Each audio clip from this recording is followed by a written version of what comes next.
விசாலா அவர் வந்து சும்மாதான் இவன் சொல்லுங்க அதை பத்தி. இப்ப நான் என்ன உனக்கு சொல்றது? எங்க நீங்க சொல்லுங்க. விஜய் வந்தாருன்னா முதல்வர் ஆக மாட்டாரு.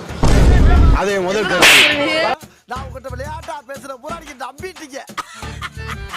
புதுசா வந்த இவர் எப்படி முன்னேறுவாரு? வாய்ப்புன்றது கிடையாது. நாங்க போடுவோம் விஜய்க்கு ஓட்டு.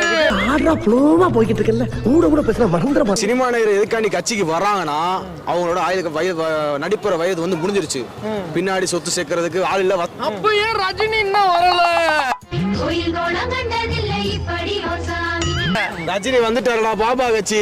பாபா கட்சி அரசியல்ல இருக்கா? இருக்குடா. நீ படத்தை மட்டும் போடாத, அடுத்த கேள்வி. உண்மையை சொல்லு. உன்ன மாதிரி அங்கங்க அடமொழி வச்சு வாழ்ற வழி இல்லடா. ஆளுமை தன்மையோட ஆண்மகனா செய்யப்படுறேன்.